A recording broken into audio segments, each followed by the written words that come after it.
अस्सलामु अलैकुम व रहमतुल्लाहि व बरकातुहू।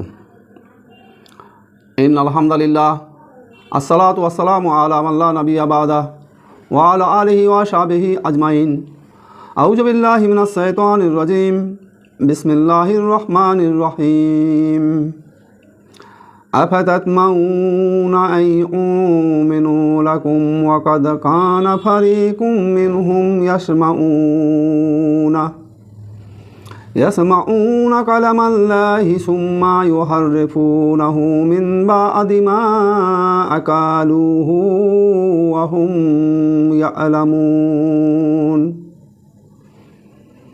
व इज़ा लाक़ुल्लज़ीना आमनू क़ालू आमन्ना व इज़ा ख़ला बअज़ुहुम इला बाज़िन क़ालू अहद्दिसूनहुम बिमा फ़तहल्लाहु अलैकुम लियुहज्जुकुम बिही इंद रब्बिकुम अफला तआक़िलून।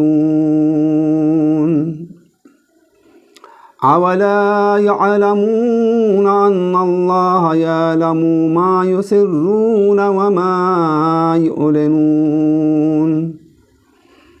वमिन्हुम उम्मिय्यीन ला यअलमूनल किताब इल्ला अमानिया व इन्हुम इल्ला यअजुन्नून।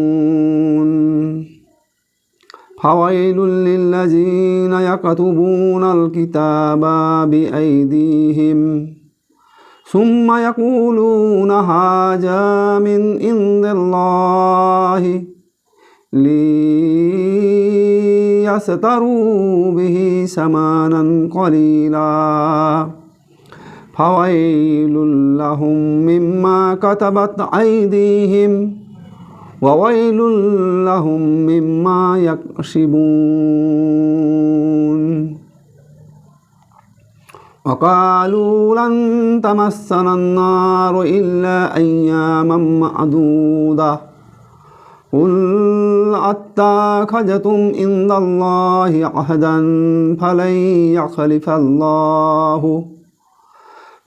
यख़लिफ़ल्लाहु अहदहु अम तक़ूलून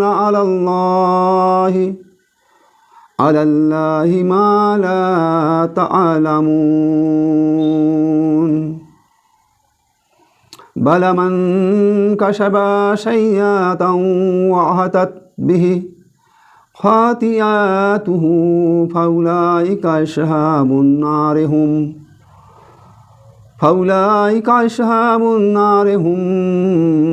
फ़ीहा ख़ालिदून। वल्लज़ीना आमनू व अमिलुस्सालिहाति उलाइका अस्हाबुल जन्नति हुम फ़ीहा ख़ालिदून।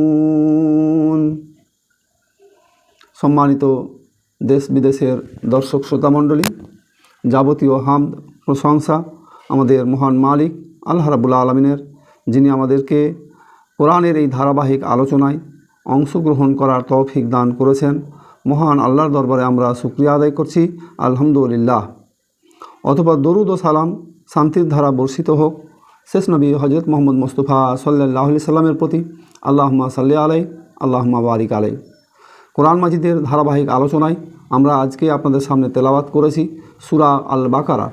সূরা আল বাকারার ৭৫ নম্বর থেকে ৮২ নম্বর পর্যন্ত এই কয়েকটি আয়াতকে সামনে রেখে আমি দার্স পেশ করব। ওমা তৌফিকি ইল্লা বিল্লাহ তাওয়াক্কালতু ইলাইহি উনীব। বিগত পর্বে আমরা আলোচনা করেছি হযরত মূসা আলাইহিস সালামের কওম বনী ইসরাঈলদের সম্পর্কে। বনী ইসরাঈলদের উপরে গরু কুরবানি সম্পর্কিত ঘটনা আমরা বিগত পর্বে বর্ণনা করেছি।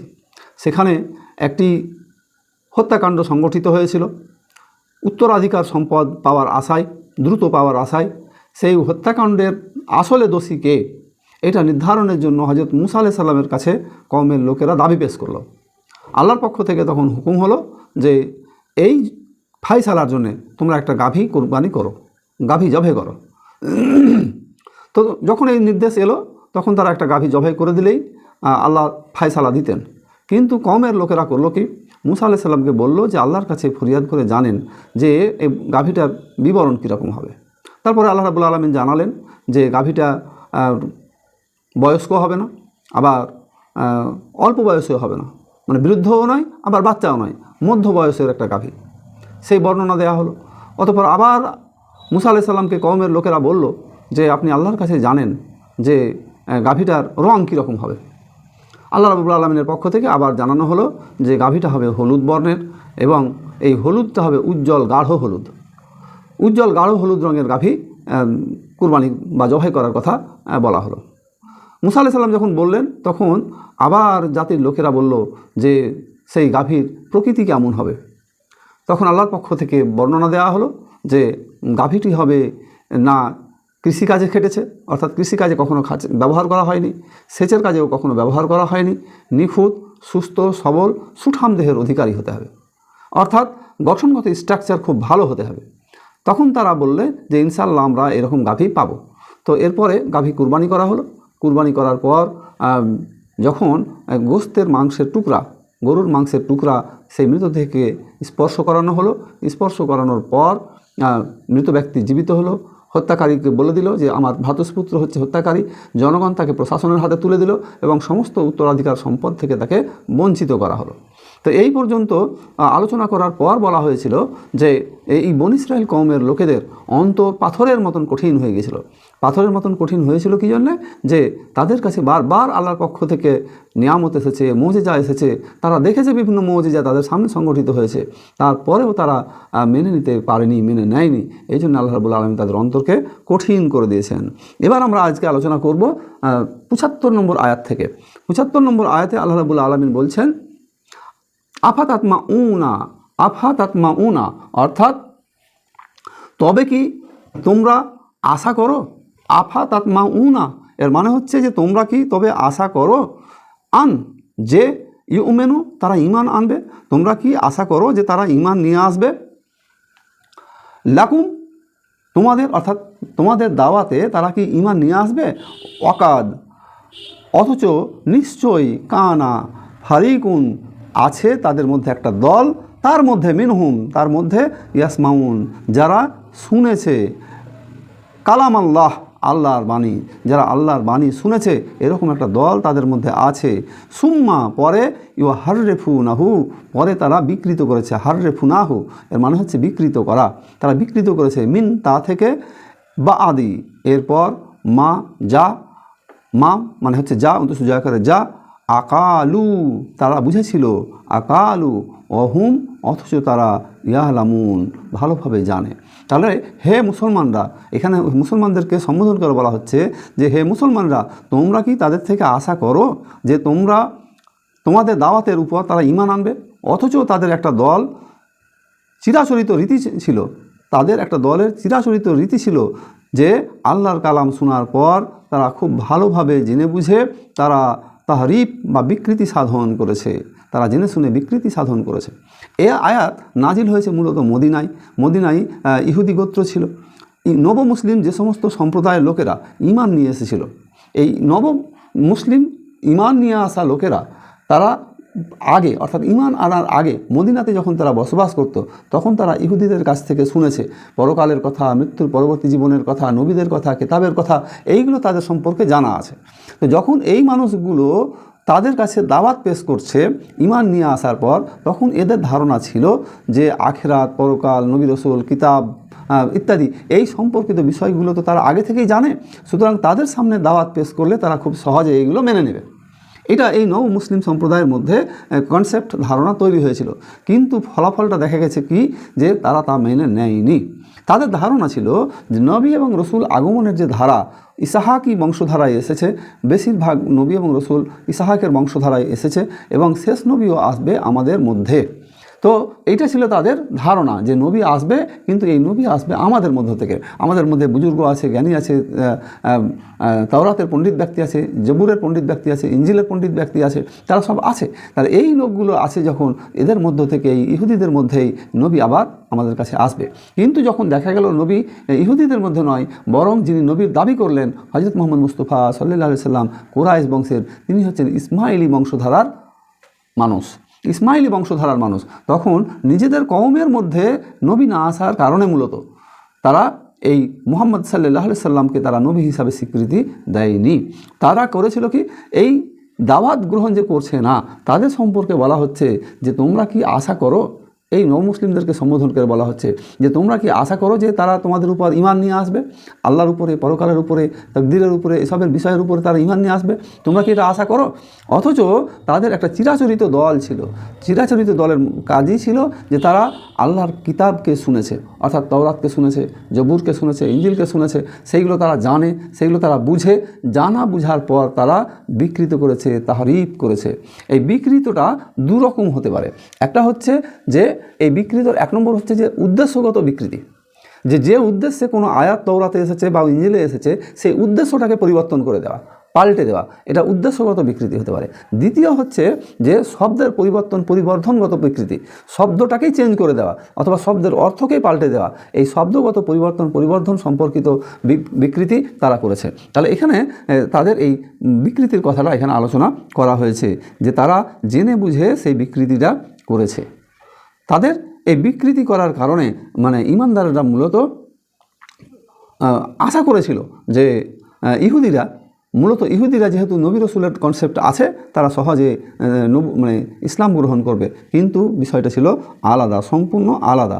এই আলাদা বিষয় নিয়ে পরবর্তী আয়াতে আল্লাহ রাব্বুল আলামিন আলোচনা করছেন যে আল্লাহ রাব্বুল আলামিন বলছেন যে পরের আয়াতে যে ওয়াইজা, এবং যখন লাকুল্লাজিনা আমানু কালু আমান্না, যখন তাদেরকে বলা হলো যে ঈমান নিয়ে এসো, লোকেরা যেভাবে ঈমান নিয়ে এসেছে অর্থাৎ খাঁটি ঈমান নিয়ে আসো, তখন তারা বলল ওয়াইজা খালাও বা আজহুম, যখন তারা খালাও মিলে গোপনে মিলিত হয়, যখন তারা গোপনে মিলিত হয় অর্থাৎ ইহুদিদের সাথে মিলিত হয়, বা আজহুম তাদের কেউ এলা বা আজিন কারো সাথে, তাদের কেউ কারো সাথে যখন গোপনে ইহুদিদের সাথে মিলিত হয় তখন কালু তারা বলে আতু হাদ্দেসু নাহুম, তাদেরকে তোমরা বলে দাও কি, তাদেরকে তোমরা বলে দাও কি বেমা, ওই বিষয়ে ফাতাহা প্রকাশ করেছেন, তোমরা ওই বিষয়ে কি বলে দাও যা প্রকাশ করেছেন, ফাতাহাল্লাহ আল্লাহ প্রকাশ করেন, আলাইকুম তোমাদের কাছে, লিউ হাজ্জুকুম তোমাদের বিরুদ্ধে যেমন প্রমাণ পেশ করতে পারে তা দিয়ে, বিহি মানে তা দিয়ে, ইন্দা কাছে, রাব্বিকুম তোমাদের রবের, আফালা না তবে কি তা আকেলুন তোমরা বুঝো না। সরল অর্থ হচ্ছে মুহাম্মদ সাল্লাল্লাহু আলাইহি সাল্লামের উপর যারা ঈমান এনেছে তাদের সাথে যখন সাক্ষাৎ হয় তখন তারা বলে আমরাও তাকে মানি, মানে নবী করিম সাল্লাল্লাহু আলাইহি সাল্লামের উপরে যারা ঈমান নিয়ে এসেছে তখন তাদের সাথে যখন দেখা হয়, সাক্ষাৎ হয়, তখন তারা বলে যে আমরা ঈমান নিয়ে এসেছি। আবার যখন তারা পরস্পর নিরিবিলিতে গোপনে মিলিত হয় তখন তারা বলে তোমরা কি বুদ্ধিভ্রষ্ট হয়ে গেলে, এদেরকে তোমরা এমন সব কথা বলে দিচ্ছ যা আল্লাহ তোমাদের কাছে প্রকাশ করে দিয়েছেন, এর ফলে তোমাদের রবের কাছে তোমাদের মোকাবেলায় তোমাদের একথাকে প্রমাণ হিসাবে পেশ করবে। তাহলে এখানে যেটা বলা হচ্ছে যে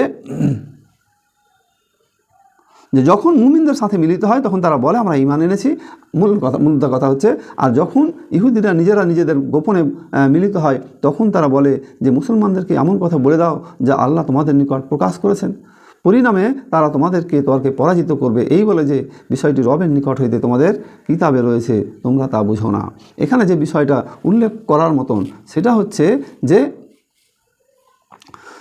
এই তারা পারস্পরিক আলাপ আলোচনাতে বলতো নবী সম্পর্কে তওরাত ও অন্যান্য আসমানি গ্রন্থে যেসব ভবিষ্যৎবাণী উল্লেখ করা হয়েছে, নবী সম্পর্কে তাদের আসমানি গ্রন্থে যেসব ভবিষ্যৎবাণী উল্লেখ করা হয়েছে, অথবা আমাদের পবিত্র কিতাব সমূহে আমাদের বর্তমান মনোভাব কর্মনীতিকে অভিযুক্ত করার মতো যে সমস্ত আয়াত ও শিক্ষা রয়েছে সেগুলো মুসলমানদের সামনে বিবৃত করো না। মানে তাওরাতে বা জবুরে বা আর আদার্স গ্রন্থে নবী সম্পর্কে বা পরকাল সম্পর্কে, আল্লাহ সম্পর্কে যে সমস্ত কথাগুলো বর্ণনা করা আছে এই বর্ণিত কথাগুলো তোমরা প্রকাশ করে দিও না, প্রকাশ করতে নিষেধ করা হচ্ছে। তারা পরস্পরের মধ্যে বলছে, অন্যথায় কী হবে যে তারা আল্লাহর সামনে এগুলো তোমাদের বিরুদ্ধে প্রমাণ হিসাবে পেশ করবে। মানে তোমরা যদি এই কথাগুলো বলে দাও যে তাওরাতে এই আছে এই আছে, জবুরে এই আছে এই আছে, তখন তারা করবে কি, আল্লাহর সামনে আমাদের এই কথাগুলোকেই প্রমাণ হিসাবে পেশ করবে যে দেখেন তারা এই বিষয়গুলো জানতো, নবী সম্পর্কে জানতো, কিতাব সম্পর্কে জানতো, ফেরেশতা সম্পর্কে জানতো, তাকদীর সম্পর্কে জানতো, আখিরাত সম্পর্কে জানতো, মৃত্যু পরবর্তী জীবন সম্পর্কে জানতো, তারপরেও এরা মেনে নেয়নি। এই যে তাদের সম্পর্কে বলা হচ্ছে, তাদের সম্পর্কে নাদান ইহুদিদের বিশ্বাস এভাবেই বিকৃত হয়ে গিয়েছিল। যারা সাধারণ ইহুদি ছিল, সাধারণ জনগণ ছিল, তারা তাদের এই বিশ্বাসটাকে এইভাবেই বিকৃত করেছিল, অর্থাৎ সত্যকে গোপন করা, আল্লাহর কিতাবকে বিকৃত করে সত্য গোপন করে তাহলে আখেরাতে তাদের বিরুদ্ধে কোনো মামলা চলবে না। মানে তাদের একটা ধারণা ছিল যে আমরা যদি সত্যকে বিকৃত করি, সত্যকে গোপন করি, তাহলে আল্লাহর আখেরাতে তাদের বিরুদ্ধে কোনো মামলা, কোনো অভিযোগ চলবে না। পরবর্তী প্রাসঙ্গিক কথা হচ্ছে যে আল্লাহ সব বিষয়ে খবর রাখে। তারা যে সতর্ক, যে ব্যবস্থাটাই অর্জন করুক না কেন, যে পন্থায় অবলম্বন করুক না কেন, আল্লাহ কিন্তু সব বিষয়ে খবর রাখে। তাদের কিতাবের খবর রাখে, ইহুদিদের মনের খবর রাখে। শুধু ইহুদি বা মুনাফিকদের কথা নয়, পৃথিবীর যত মানুষ আছে, যত সৃষ্টি আছে, সমস্ত সৃষ্টির মনের খবর আল্লাহ রাব্বুল আলামিন রাখেন।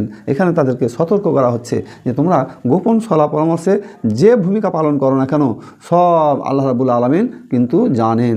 এই সমস্ত জানা বিষয়গুলো আল্লাহ রাব্বুল আলামিনের জ্ঞানের মধ্যে। তোমরা বলো তাও, প্রকাশ করো তাও, অপ্রকাশ রাখো তাও, সমস্ত কিছু আল্লাহ রাব্বুল আলামিন জানেন। এখানে পরের আয়াতে আল্লাহ রাব্বুল আলামিন বলছেন যে আওয়ালা ইয়ালামুনা, তারা জানে নাকি, আওয়ালা ইয়ালামুনা, তারা জানে নাকি, আন্নাল্লাহ, যে আল্লাহ, ইয়ালামু, জানেন, মা, যা কিছু, ইয়সেররুনা, তোমরা যা গোপন করো, মানে তোমরা যা গোপন করো আল্লাহ সব জানেন, ওয়ামা ইয়ালেনুন, এবং তারা যা প্রকাশ করে, মানে তারা যা গোপন করে সেটাও জানে, তারা যা প্রকাশ করে সেটাও জানে। অর্থাৎ স্বাভাবিক সাধারণ অর্থ হচ্ছে এই যে এরা কি জানে না যে যা কিছু এরা গোপন করেছে আর যা কিছু প্রকাশ করে সব সম্পর্কে আল্লাহ রাব্বুল আলামিন জানে। তার মানে ইহুদিরা গোপন করুক তাও আর প্রকাশ করুক তাও সব বিষয় সম্পর্কে ইহুদিরা জানেন, আল্লাহ রাব্বুল আলামিন জানেন। তাদেরকে এই কথাটা বলে বুঝিয়ে দেওয়া হচ্ছে। তারপরে আল্লাহ রাব্বুল আলামিন বলছেন যে তাদের মধ্যে কিছু লোক আছে, ওয়ামিন হুম উম্মিঈনা, নিরক্ষর। তাদের মধ্যে কিছু মানুষ আছে যারা নিরক্ষর, লা ইয়ালামুন, তারা জানে না, লা ইয়ালামুন আল কিতাব, কিতাব সম্পর্কে জানে না। এমন কিছু নিরক্ষর লোক আছে যারা কিতাব সম্পর্কে জানে না, ইল্লা আমিয়া, এছাড়া আশা আকাঙ্ক্ষা করে, ওয়া ইন, এবং না, হুম, তারা, ইল্লা, এছাড়া, ইয়াজুন্নুন, অমূলক ধারণা। এদের মধ্যে দ্বিতীয় আর একটা দল আছে যারা নিরক্ষর। তাহলে প্রথম দল সম্পর্কে বলা হলো, প্রথম যে একটা দল আছে, যে দল তারা অক্ষর জ্ঞান সম্পূর্ণ, তারা জেনে শুনে তাওরাত শুনেছে, তাওরাত পড়েছে, তারপরে তারা সেটাকে বিকৃত করেছে, উদ্দেশ্যগত বিকৃত করেছে, শাব্দিক বিকৃত করেছে, এবং তা দিয়ে তারা নিজেদের স্বার্থ সিদ্ধির চেষ্টা করেছে। আর দ্বিতীয় একটা দল হচ্ছে তারা নিরক্ষর, তাদের মধ্যে কেতাবের কোনো জ্ঞান নেই, তাদের মধ্যে কেতাবের কোনো জ্ঞান নেই, নিজেদের ভিত্তিহীন আশা আকাঙ্ক্ষাগুলো নিয়ে তারা বসে আছে, তাদের নিজেদের ভিত্তিহীন কিছু আশা আকাঙ্ক্ষা নিয়ে তারা বসে আছে, নিছক অনুমান এবং ধারণার উপর নির্ভর করে চলছে। তারা নিছক কেবলমাত্র অনুমান এবং ধারণা, তার উপর নির্ভর করে তারা জীবন পরিচালনা করছে। অর্থাৎ তাদের কাছে বৈশিষ্ট্যটা এই রকম, তারা এইভাবেই জীবন পরিচালনা করছে। তাহলে এখানে যে ধারণাটা ছিল, এখানে এই যে সাধারণ জনগণের অবস্থা বর্ণনা করা হচ্ছে যে আল্লাহর কিতাব সম্পর্কে সাধারণ জনগণের মধ্যে কোনো জ্ঞান ছিল না। আল্লাহ তার কিতাবে দিনের কি মূলনীতি বর্ণনা করেছেন, শরীয়ত, নৈতিকতার কি বিধান দিয়েছেন, শরীয়তের কি বিধান দিয়েছেন, কোন জিনিস মানুষের কল্যাণ করবে, কোন জিনিস মানুষের ক্ষতি করবে, এই সব সম্পর্কে তারা কিছু জানতো না। এই জ্ঞান না থাকার কারণে, তাদের মধ্যে এই যে জ্ঞান ছিল না, এই জ্ঞান না থাকার কারণে ইচ্ছা, আশা, আকাঙ্ক্ষা, কল্পনা, ইচ্ছা, আশা, আকাঙ্ক্ষা, কল্পনা, এর উপর ভিত্তি করে মন গড়া দিন ধর্ম তারা তৈরি করে নিয়েছিল। মন গড়া দিন ধর্মের উপর ভিত্তি করে তাদের জীবন ধারণ করত, তাদের মিথ্যা আশা তারা বুকে লালন পালন করত, এই মন গড়া ধারণাকে কেন্দ্র করে। এখানে কিছু ইহুদিদের কিছু বৈশিষ্ট্য বা নিদর্শন এখানে আমরা বর্ণনা করব। তাহলে প্রথমত আমরা পেলাম যে তারা কেতাবের জ্ঞান তাদের মধ্যে ছিল না, শরীয়ত এবং নৈতিকতার বিধান তাদের জানা ছিল না। নিজের ইচ্ছা, আশা, আকাঙ্ক্ষা, কল্পনা, মন গড়া কথাকে তারা দিন মনে করত। ইহুদিদের সম্পর্কে যে বারবার বৈশিষ্ট্যগুলো বর্ণনা করা হয়েছে, এখানে কিছু বৈশিষ্ট্য পরপর আমরা আবার একটু স্মরণ করব, যে তাদের বড় বড় নিদর্শন দেখার পরেও তারা আল্লাহর কাছে মাথা নত করেনি, বরং তারা তাদের অন্তর কঠিন হয়েছে, আল্লাহর কালাম শুনেছে, বুঝেছে, তারপরে আল্লাহর কালামকে তারা বিকৃত করেছে। মুমিনের সাথে যখন তারা মিলিত হয়েছে, তখন তারা বলেছে যে আমরা নবীর উপর ঈমান এনেছি। আর যখন তারা পরস্পর নিজেদের মধ্যে মিলিত হয়েছে, তখন তারা মনে করেছে যে আমরা তাদেরকে উপহাস করি, ধোঁকা দিই, তাদের সাথে ছলচাতুরি করেছে। ইহুদি এবং মুনাফিকদের সাথে মিলিত হলে তারা ঈমান নিয়ে আসার কথাটা তারা অস্বীকার করে। ইহুদি খ্রিস্টান ছাড়া কেউ জান্নাতে যেতে পারবে না, এটা তারা মনে করে। ইহুদি এবং খ্রিস্টান ছাড়া কেউ জান্নাতে যেতে পারবে না, এইটা তারা মনে করে। পরের আয়াতে আল্লাহ রাব্বুল আলামিন বলছেন যে ৭৯ নম্বর আয়াতে আল্লাহ রাব্বুল আলামিন বলছেন যে ফাওয়াইলুল লিল্লাযিনা ইয়াকতুবুনাল কিতাবা বিআইদিহিম, কাজেই তাদের জন্য ধ্বংস অবধারিত, যারা স্বহস্তে শরীয়তের লিখন লেখে, মানে যারা নিজেরাই শরীয়তের বাণী লিখে, তাদের ধ্বংস অনিবার্য। সুম্মা ইয়াকুলুনা হাযা মিন ইনদাল্লাহ লে ইয়াস্তারু বিহি সামানান কালিলা ফাওয়াইলুল লাহুম মিম্মা কাতাবা আইদিহিম ওয়া ওয়াইলুল লাহুম মিম্মা ইয়াকসিবুন, যে নিজেরা যখন লিখে তারপরে তারা বলে যে আমরা এটা আল্লাহর পক্ষ থেকে এসেছে, অর্থাৎ কিতাবের মধ্যে নিজেদের কথাকে ঢুকিয়ে দিয়ে এটা আল্লাহর বাণী বলে তারা চালিয়ে দেয়। এইভাবে তারা সামান্য বিনিময়, মানে এর বিনিময়ে তারা সামান্য অর্থ লাভ করে। অর্থাৎ নিজের মতো করে কিতাব লিখেছে, এবার যাকে খুশি জান্নাত দেওয়া হবে, যাকে খুশি জাহান্নাম দেওয়া হবে, এটা তাদের নিজেদের স্বার্থের জন্য তারা করে থাকে। তাদের হাতের এই লিখন তাদের ধ্বংসের কারণ, তাদের এই উপার্জন ধ্বংসের উপকরণ।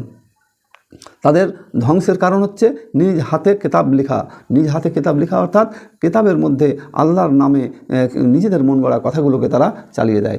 এই যে চালিয়ে দেওয়ার কথা তাদের সম্পর্কে এখানে বলা হচ্ছে যে তারা কেবলমাত্র আল্লাহর কালামের অর্থ নিজেদের ইচ্ছা এবং পার্থিব স্বার্থ অনুযায়ী পরিবর্তন করেনি, বরং নিজেদের মন গড়া ব্যাখ্যা করেছে। জাতীয় ইতিহাস, কল্পনা, আন্দাজ অনুমান, লৌকিক চিন্তা দর্শন এবং নিজেদের তৈরি করা আইন কানুনগুলো বাইবেলের মূল কালামের মধ্যে তারা প্রবেশ করিয়েছে। বাইবেলের মূল কালামের মধ্যে, মূল কথার মধ্যে তারা এগুলোকে প্রবেশ ঘটিয়েছে। সাধারণ মানুষের সামনে সেগুলো তারা এমনভাবে পেশ করেছে যেন এই কথাগুলো সব আল্লাহর পক্ষ থেকে নাজিল করা।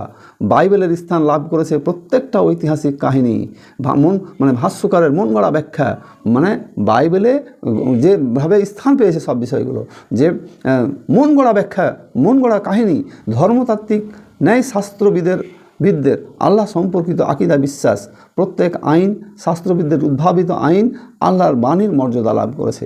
মানুষের তৈরি করা আইন আল্লাহর বাণীর মর্যাদায় তারা পর্যবেসিত করেছে। তারা ঈমান আনা এবং বিশ্বাস স্থাপন করা একান্ত কর্তব্য পরিণত হয়ে গেছে। তারা এমনভাবে মানুষের সামনে পেশ করেছে যে এইটার উপরে ঈমান নিয়ে আসাটা এটা একেবারে একান্ত কর্তব্য। তাকে প্রত্যাহার করা, ধর্মকে প্রত্যাহার করার নামান্তর বিবেচিত হয়েছে। যারা এই কিতাবকে প্রত্যাহার বাদ দিবে, তারা ধর্ম থেকেই নিজেরা বাদ হয়ে যাবে। এইরকমভাবে মানুষের সামনে পেশ করা হয়েছে, মানুষকে এইভাবে ভুল বোঝানো হয়েছে যে মন গড়া কিতাব লিখত, অন্যায়ভাবে মানুষের সামনে তারা এই বাণী প্রচার করত এবং কিতাবে মন গড়া কথাগুলো তারা ঢুকিয়ে দিত। তাদের এই আচরণ সম্পর্কে বলা হয়েছে যে তারা বলতো, সেই সময়ের লোকেরা বলতো যে ওয়াকালু লান তামাসসান্নান নার, তারা বলে যে কখনো না আমাদেরকে স্পর্শ করবে আগুন, আগুন আমাদেরকে কখনো স্পর্শ করবে না, তারা এটা বলে। ইল্লা ইয়ামাম মাদুদা, আর যদি করে তাহলে হাতে গোনা অল্প সময়ের জন্য। মাদুদা গণাগাঠা, হাতে গোনা অল্প সময়ের জন্য।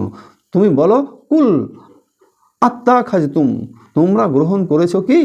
আল্লাহ বলছে যে কুল আত্মা খাজতুম, তুমি বলো তোমরা গ্রহণ করেছো কি? ইন্দা তার নিকট থেকে, ইন্দাল্লাহ আল্লাহর নিকট থেকে তোমরা কি কোনো আহদান অঙ্গীকার, আল্লাহর নিকট থেকে তোমরা কি এই বিষয়ে কোনো অঙ্গীকার পেয়েছো, গ্রহণ করেছো? ফালান, কখনো না। ইয়াখলিফা, ভঙ্গ করবেন। ইয়াখলিফাল্লাহ, আল্লাহ ভঙ্গ করবেন।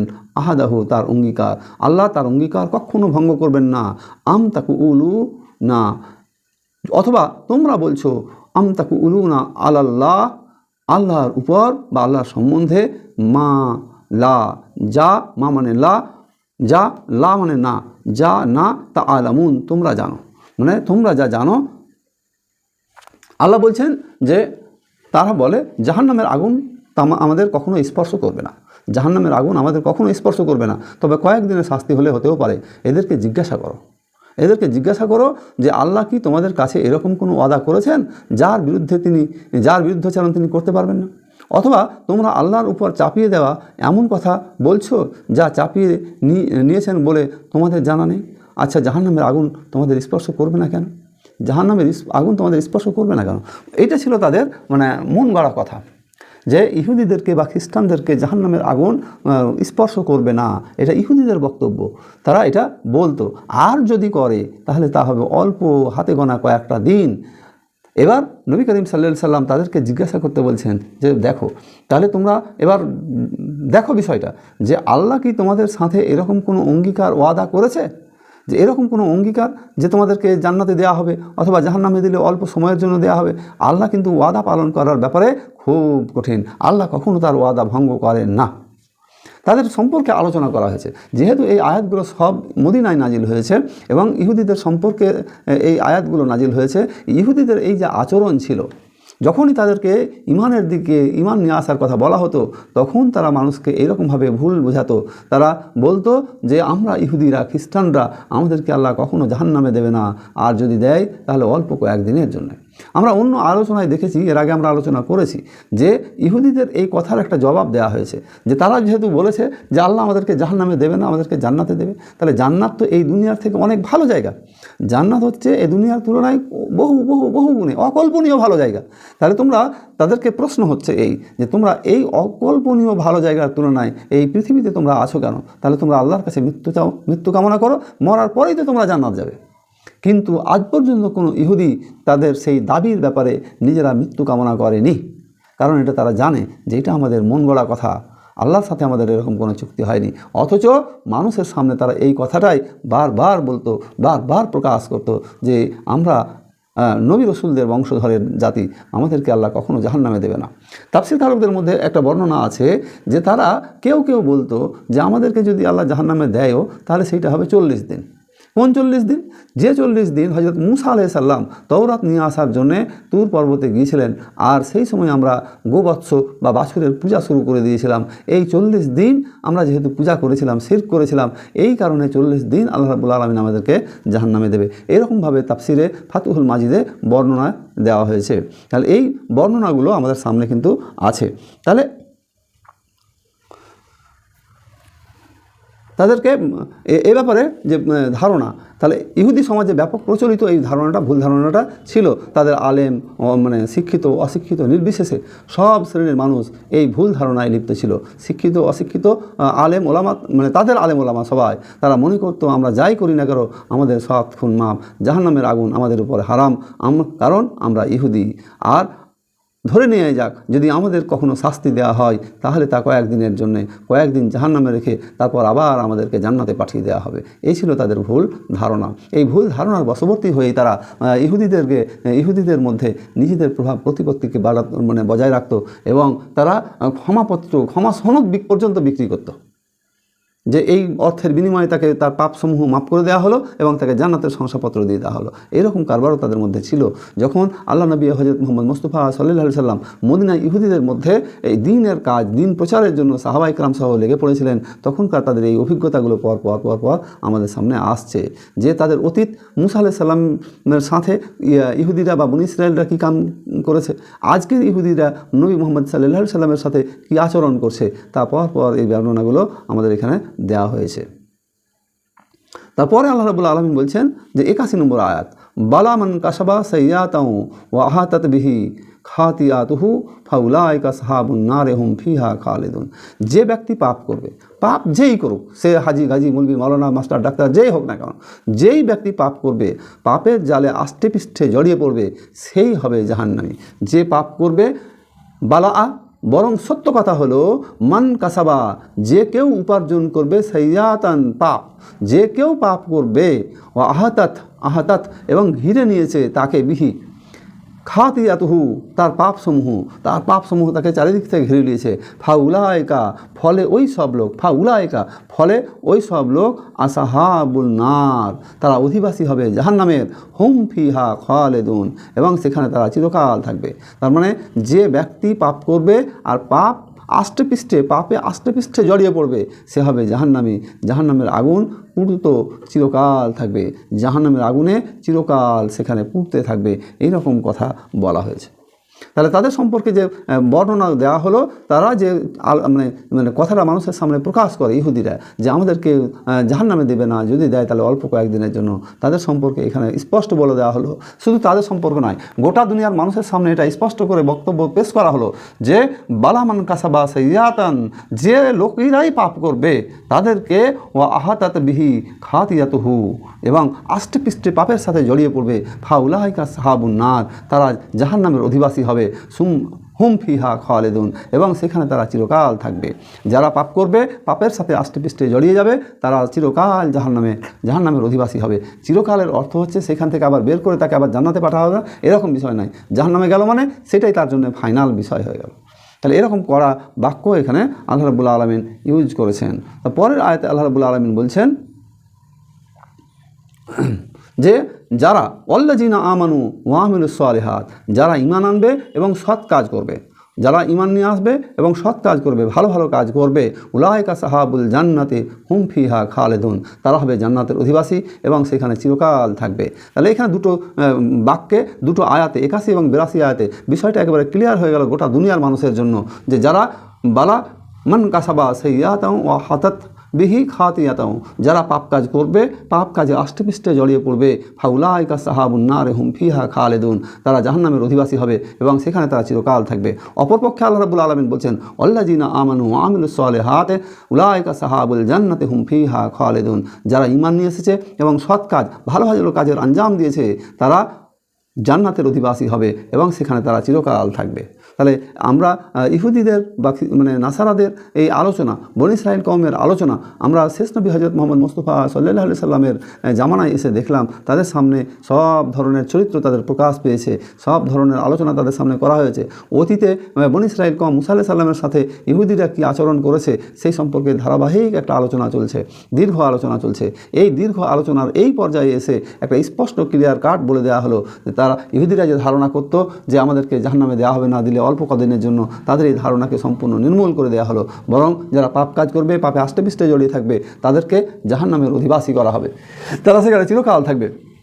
উল্টো দিকে যারা ঈমান এবং সৎ কাজ করবে, তারা জান্নাতের অধিবাসী হবে এবং সেখানে তারা চিরকাল থাকবে। আমরা আজকের এই যে আলোচনা, এই আলোচনায় পর্বে যে সমস্ত বিষয়গুলো ফুটে উঠলো, সেইগুলো আমি আবার এক ঝলক আপনাদের সামনে বলার চেষ্টা করছি। প্রথম কথা হচ্ছে যে হক গ্রহণ এবং শ্রবণ করা থেকে ইহুদি সম্প্রদায় সব থেকে বেশি দূরে থাকতো। মানে হক গ্রহণ করা আর শোনা, এই কাজটা তারা করতোই না, এই কাজে তারা সব থেকে বেশি দূরে থাকতো এবং তারা হক যেখানে আসে সেখানে তারা বিশৃঙ্খলা তৈরি করতো, সেই জায়গায় তারা যেত না, সেই জায়গায় তারা কানে আঙুল প্রবেশ করিয়ে দূরে থাকতো। সত্য জানার পর তারা অস্বীকার করেছে, এটা খুব নিন্দনীয় কাজ। ইহুদিরা সত্য জানে যে নবী আসবে, নবী এসেছে, এবং তারা যাবতীয় আলামত, তাদের গ্রন্থে নবী আগমন সম্পর্কে যতগুলো আলামত দেওয়া হয়েছে, সব আলামত নবী মুহাম্মদ সাল্লাল্লাহু আলাইহি সাল্লামের মধ্যে সব আলামত পেয়েছে, তারপরে তারা গ্রহণ করেনি। অর্থাৎ সত্য জানার পর অস্বীকার করা এটা খুবই নিন্দনীয় কাজ, যে কাজটা ইহুদিরা ইতিমধ্যেই করেছে। যাদের উপর আল্লাহর গজব পতিত হয়েছে তাদের কাছে ঈমান আশা করা উচিত নয়। আমরা এই আলোচনার, কোরআনের এই আলোচনার পরিপ্রেক্ষিতে আমরা এই কথাটা বলতে পারি যে যাদের উপরে গজব আপতিত হয়েছে, এবং আমরা সূরা ফাতিহায় যে বলি গায়রিল মাগদুবি আলাইহিম ওয়ালাদ-দাল্লিন, তাদের থেকে আমাদেরকে হেফাজত করো, যাদের উপরে তোমার লাঞ্ছনা গজব পতিত হয়েছে। এই লাঞ্ছিত গজবপ্রাপ্ত জাতি হচ্ছে ইহুদি এবং খ্রিস্টানরা। এই ইহুদিদের কথা বলা হয়েছে, যাদের উপরে আল্লাহর গজব এসেছে, তারা যে ঈমান আনবে এইটা আশা করা ঠিক নয়, এটা আশা করা উচিত নয়। ঈমান এবং সৎ আমল না থাকলে বংশ পরম্পরা, প্রভাব প্রতিপত্তি পরকালে কোনো উপকারে আসবে না। যদি আপনার ঈমান এবং সৎ আমল না থাকে তাহলে বংশ গরিমা, বংশের প্রভাব প্রতিপত্তি পরকালে কোনো উপকারে আসবে না। ছোট বড় সকল প্রকার গুনাহ থেকে সতর্ক থাকতে হবে। এটা আমাদের মনে রাখতে হবে যে গুনাহ ছোট হোক অথবা বড়, সকল প্রকার গুনাহ থেকে আমাদেরকে সতর্ক থাকতে হবে এবং মৃত্যুর পূর্বেই গুনাহ থেকে তওবা করা চেষ্টা করতে হবে। মরার আগেই যেন গুনাহ থেকে তওবা করে নিষ্পাপ হয়ে আমরা পৃথিবী থেকে বিদায় নিতে পারি, সেই প্রচেষ্টা করতে হবে। হালালকে হারাম অথবা হারামকে হালাল এরকম ফতোয়া দেওয়া থেকে সাবধান থাকতে হবে, যে কাজটা ইহুদিরা করত। হালালকে হারাম বানিয়ে দিত, হারামকে হালাল বানিয়ে দিত, নিজের মন মতো করা কথা তাওরাতের মধ্যে, জবুরের মধ্যে তারা প্রবেশ করিয়ে দিত। এই যে তাদের বদ অভ্যাস, এইটা হচ্ছে খুব খারাপ অভ্যাস। এখানে সাবধানে থাকতে হবে। নিজের ব্যক্তিগত কথাকে, নিজের ব্যক্তিগত চিন্তাভাবনাকে আল্লাহর কথা বলে চালিয়ে দেওয়া, এটা ছিল ইহুদিদের অন্যতম বৈশিষ্ট্য এবং খুবই গর্হিত কাজ। জান্নাত লাভ করা অথবা জাহান্নাম থেকে বাঁচার একমাত্র মানদণ্ড হচ্ছে ঈমান এবং সৎ আমল। জান্নাত লাভ করা, জাহান্নাম থেকে বাঁচা, এইটার জন্যে একমাত্র পথ হচ্ছে ঈমান এবং সৎ আমল থাকা দরকার, সৎ আমল থাকতে হবে। আর লাস্ট যে কথাটা, যে কোনো ধর্ম মানলেই জান্নাত যাওয়া যাবে না। জান্নাত পেতে হলে ইসলাম অনুসরণ করতে হবে। যে কোনো ধর্ম মানলেই জান্নাত যাওয়া যাবে না, কারণ নবী মুহাম্মদ সাল্লাল্লাহু আলাইহি সাল্লাম হচ্ছেন বিশ্বনবী। গোটা পৃথিবীর মানবতার জন্যে আল্লাহ রাব্বুল আলামিন শেষ নবী হিসাবে মুহাম্মদ রাসূলুল্লাহ সাল্লাল্লাহু আলাইহি সাল্লামকে পাঠিয়েছেন। তার আগে যে সমস্ত নবী এবং রসুলরা এসছে, যে কওমের জন্য, যে জাতির জন্য এসছে, সেই জাতি, সেই কওম তাদের দেওয়া নির্দেশ পালন করলেই তারা জান্নাতের অধিবাসী হতে পারে। কিন্তু শেষ নবীর আসার পর যে কোনো নবীর উম্মতি হোক যদি বেঁচে থাকে, তাহলে তারাকে হযরত মুহাম্মদ মুস্তাফা সাল্লাল্লাহু আলাইহি সাল্লামের দ্বীনকে, জীবন বিধানকে গ্রহণ করতে হবে এবং উম্মতে মুহাম্মদ হিসাবে নিজেদের পরিচয় দিতে হবে। সেই পরিচয়কে সামনে রেখে কাজ করতে হবে, জীবন পরিচালনা করতে হবে। আর এর মধ্য দিয়েই জান্নাতের অধিবাসী আমরা হতে পারবো। আমরা আজকের যে আয়াত আলোচনা করলাম, লাস্ট আলোচনা করলাম, সেটা হচ্ছে আল্লাযিনা আমানু ওয়া আমিলুস সালিহাতি আসহাবুন নার হুম আসহাবুল জান্নাতি হুম ফিহা খালিদুন। আল্লাযিনা আমানু ওয়া আমিলুস সালিহাত উলাইকা আসহাবুল জান্নাহ উলাইকা আসহাবুল জান্নাতি হুম ফিহা খালিদুন। যারা ঈমান আনবে এবং ভালো ভালো কাজের আঞ্জাম দেবে, সৎ কাজ করবে, তারা জান্নাতের অধিবাসী হবে এবং তারা সেখানে চিরকাল থাকবে। মহান আল্লাহর দরবারে আমরা দোয়া করি, মোনাজাত করি, প্রার্থনা করি যে আমরা যেন ঈমান এবং সৎ আমল নিয়ে তোমার দরবারে উঠতে পারি এবং জান্নাতের মেহমান হতে পারি। সেই তৌফিক বক্তা এবং শ্রোতা সকলকে নসিব করো, আমিন। রব্বানা তাকাব্বাল মিন্না ইন্নাকা আনতাস সামিউল আলিম ওয়া তুব আলাইনা ইন্নাকা আনতাত তাওয়াবুর রহিম। লা ইলাহা ইল্লা আনতা সুবহানাকা ইন্নী কুনতু মিনাজ জালিমিন। সুবহানা রাব্বিকা রাব্বিল ইজ্জাতি আম্মা ইয়াসিফুন ওয়া সালামুন আলাল মুরসালিন ওয়া আলহামদুলিল্লাহি রাব্বিল আলামিন। আসসালামু আলাইকুম ওয়া রাহমাতুল্লাহি ওয়া বারাকাতুহু।